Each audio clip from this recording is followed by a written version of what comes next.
میرا پتی پیرس میں تھا، میری ساس بے سہارا لڑکیوں سے دھندا کرواتی۔ اگر میں منع کرتی تو کہتی شکر کرو تمہیں چھوڑ رہی ہوں، یہ تو یہ سن کے میں خاموش ہو جاتی۔ ایک دن میری ساس 16 سال کے اناھ بچے کو گھر لے آئی اور بولی یہ سونے کی چڑیا ہے، لیکن جیسے ہی رات کو اس کے کمرے میں کئی آدمی جاتے تو الٹے پاؤں بھاگتے۔ ایک دن میری ساس نے ایک آدمی سے پوچھا وجہ کیا ہے، تو وہ کہنے لگا خود جا کر دیکھ لو۔ میری ساس اندر گئی تو فوراً بھاگتے ہوئے باہر آئیں، کیونکہ وہ لڑکی تو آج پھر میری ساس ایک بے سہارا لڑکی کو گھر لے آئی اور 5 مہینے میں یہ 5ویں لڑکی تھی جو میری ساس گھر لے آئی تھی۔ میں سمجھ نہیں پاتی تھی کہ آخر میرا پتی پیرس میں ایسا کیا کام کرتا ہے جو میری ساس ہر 20-25 دن بعد اناتھ آشرم سے ایک بے سہارا لڑکی اٹھا لے کر آتی تھی۔ کہتی تھی کہ یہ مہندر ڈھیروں پیسے بیچتا ہے، بہو ہم دونوں کا خرچہ ہی کیا ہے، ہم سب تو 2 ہی لوگ ہیں، ہم دونوں کا کون سا اتنا خرچہ ہے جو اچھا ہے نا یہ بے سہارا بچیوں کو بھی کچھ نوالے کھلا دوں گی۔ کچھ نوالے کی نہیں تھی، میں انہیں بس دیکھتی ہی رہ گئی، لیکن کچھ کہہ نہ سکی۔ انہیں کیا فرق پڑتا ہے، میرے پاس تو گھر کے دور دھکے کھانے گیا تھا، نوکری کرتا تھا، پارٹ ٹائم جاب بھی شروع کر دی تھی تاکہ پیچھے ان کی ماں اور مجھے پریشانی کا سامنا کرنا نہ پڑے۔ اور یہاں میری ساس 2 ہاتھوں سے پیسہ لٹا رہی تھی اور میں اپنے پتی کی جدائی سہ رہی تھی۔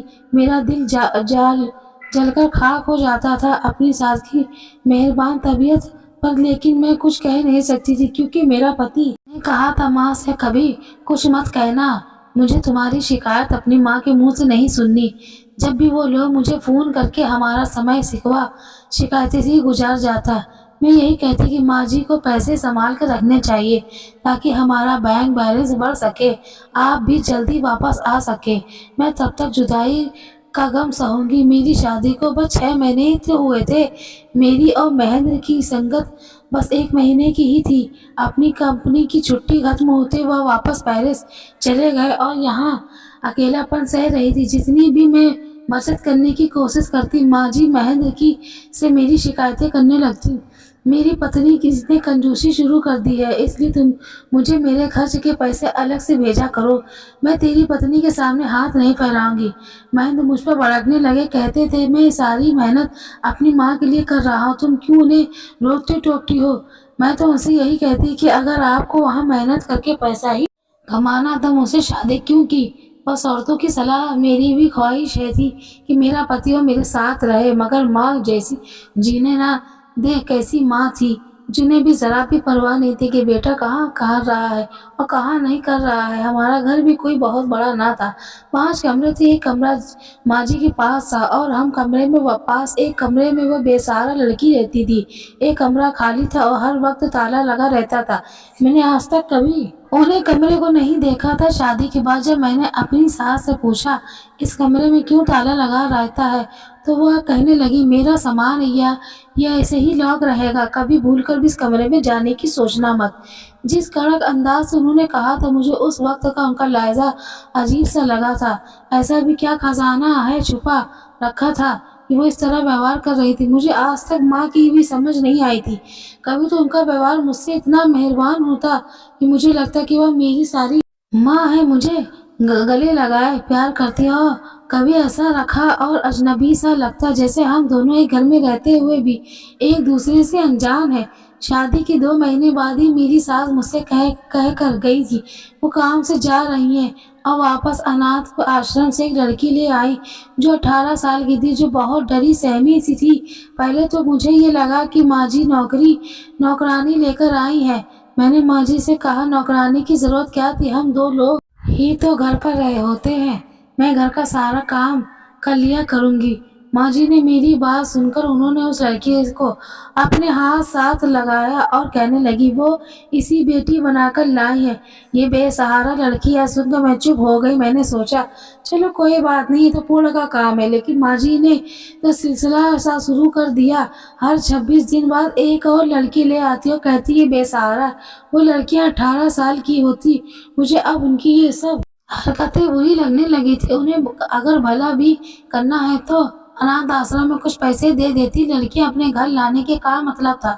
پھر دوسرا عجیب بات یہ بھی تھا کہ وہ لڑکیاں زیادہ تر سمے ایک کمرے سے ہی گزارا مجھ سے بات نہ کرتی، ان کا کھانا بھی مجھے بنانا پڑتا، باقی کے اپنے کام وہ خود کرتی۔ آج بھی میں نے مہندر کی شکایت کی تو ماں جی نے ماتھے پر بل پڑ گئے تھے۔ میں صبح ناشتہ بنا رہی تھی کہ بھی انہوں نے میرے ہاتھ سے پراٹھے چھین لیے، کہنے لگی رہنے دو، میں خود بنا لوں گی، مجھ پر اور میری لڑکیوں پر احسان مت کرو، ابھی میری بوڑھی ہڈیاں بھی اتنا دم ہے کہ خود کام کر سکوں۔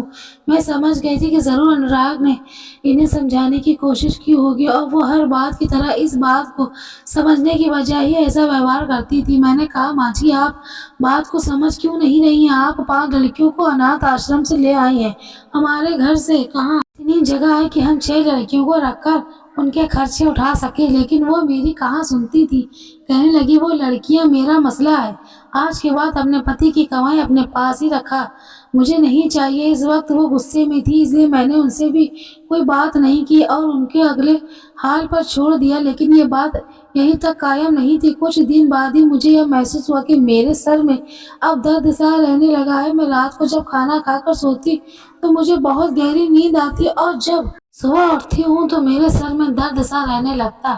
میں بہت پریشان ہو گئی تھی، میں نہیں جانتی میرا سر کیوں اتنا وقت چکرایا کرتا ہے۔ میں دن بھر بھی نیند میں ہی رہنے لگی تھی۔ ایک رات میں نے کھانا نہیں کھایا اور دودھ پی کر ہی سو گئی۔ اس رات مجھے اتنی گہری نیند آئی تھی، لیکن جو کچھ اس رات میں ہوا میرے لیے یقین کے قابل نہیں تھا۔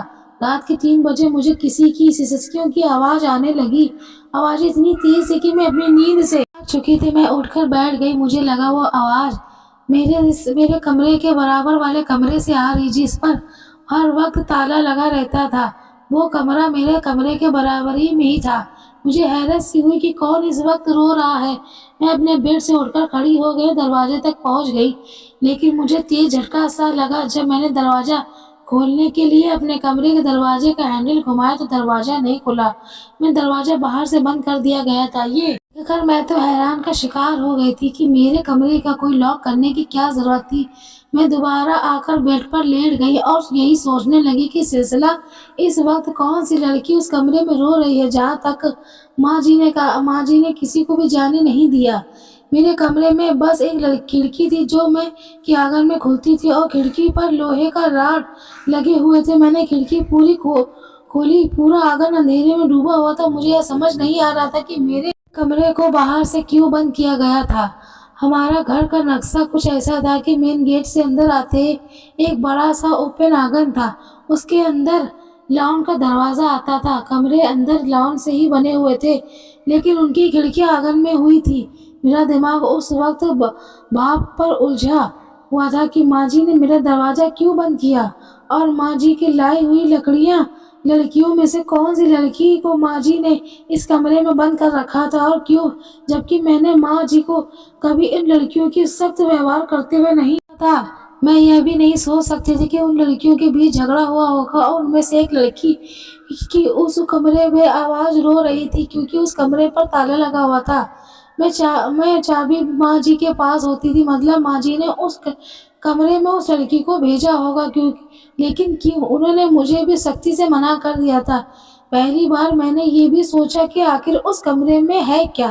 میں اپنی کھڑکی پر کھڑی ہوئی گرہستی کی سلجھانے کی کوشش کر رہی تھی کہ جب آنگن کی لائٹ جلی تھی سامنے جو کچھ میں نے دیکھا تھا میرے ہوش اڑنے کے لیے کافی تھا۔ جو کچھ بھی میں نے دیکھ چکی تھی مجھے لگا کہ وہ ایک بھیانک سپنا ہے۔ ایسا کیسے ہو سکتا ہے؟ میرے گھر پر ایسا کھلونا کھیل کیسے کھیلا جا رہا ہے؟ میرا اس وقت یہ حال تھا کہ کاٹو تو خون نہ نکلے۔ میں کبھی ایسا نہیں سوچ سکتی تھی جیسے کہ میرے ساتھ ہو رہا تھا۔ مجھے لگا میرے دماغ میں اندھیاں چلنے لگی ہیں۔ میرے دل کے یہ حالات تھے کہ شاید آج پھٹ ہی جائیں گے۔ آنکھوں میں آنسو بہنے لگے۔ میں اپنے ماں باپ کی اکلوتی اولاد تھی۔ میرے پاپا الہ آباد میں کام کرتے تھے۔ میری شادی کے بعد میری ماں کو الہ آباد لے کر گئے تھے۔ اس وقت میرا اس شہر میں کوئی نہیں تھا، نہ ہی میرے ماں باپ یہاں آ سکتے تھے۔ میں ایک بہت بڑی مصیبت میں پھنس گئی تھی۔ پوری رات میری آنکھوں کی پھٹی تھی۔ مجھے صبح میرے دروازے کی کنڈی کھل گئی تھی۔ جب میں کمرے سے باہر نکلی تو سب کچھ نارمل تھا۔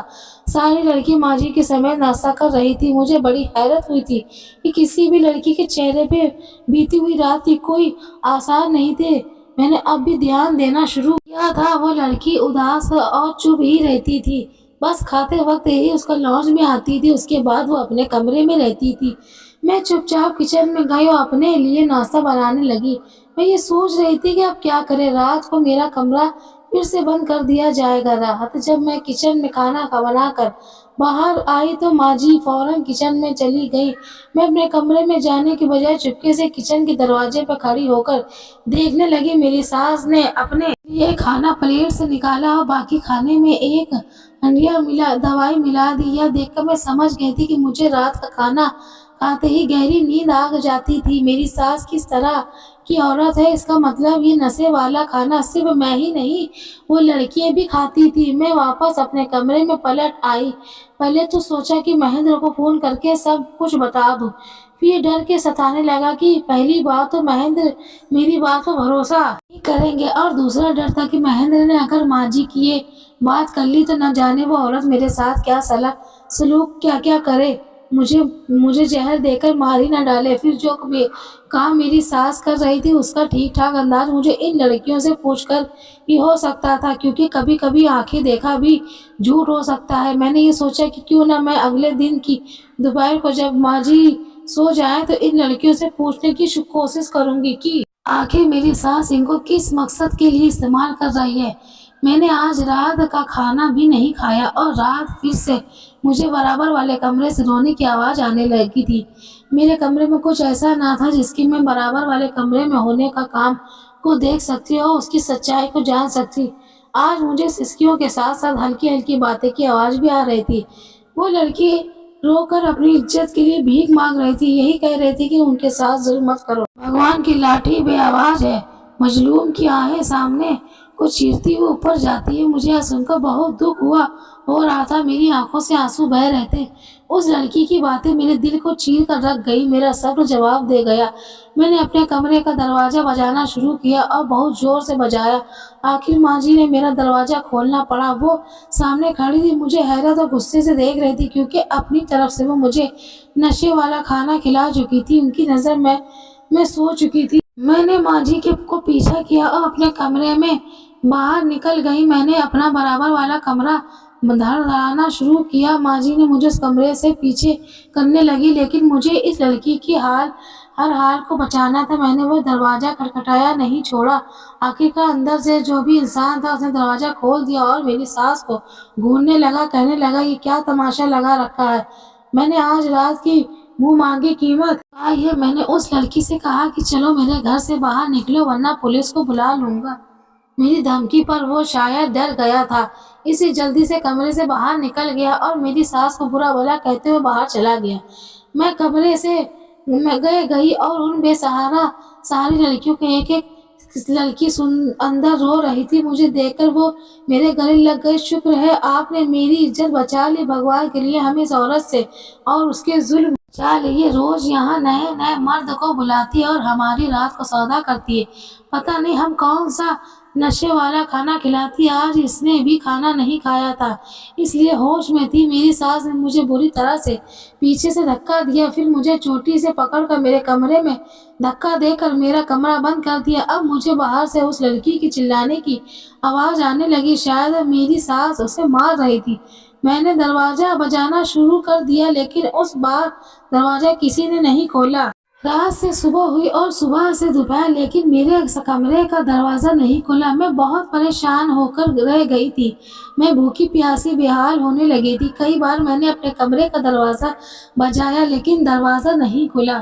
میری بھوک اور پیاس کے مارے حالت بری ہو چکی تھی۔ میرے کمرے سے میرا فون بھی غائب تھا۔ شاید جب میں رو رو کر سو چکی تھی تب میری ساس میرا فون اٹھا کر لے گئی تھی کہ کہیں میں اپنی مدد کے لیے کسی کو بلا نہ لوں۔ رات تک مجھے یہ لگ رہا تھا کہ اگر اب مجھے کھانے کو نہ ملے تو وہ مر جائے گی۔ تبھی میرے کمرے کا دروازہ کھلا اور اپنی ساس کو 4 آدمیوں کو دیکھ کر میرے ہوش اڑ گئے۔ میرے کمرے کا دروازہ بند ہوا تو میں اپنے بیڈ پر پیچھے ہٹ کر بالکل کونے میں بیٹھ گئی۔ میرے اندر اس وقت بالکل بھی طاقت نہیں تھی، میری آنکھوں رو رو کر لال ہو چکی تھی۔ میری ساس نے ایک آدمی کو اشارہ کیا تو میری جان ہی نکل گئی۔ وہ آدمی اپنی ہوش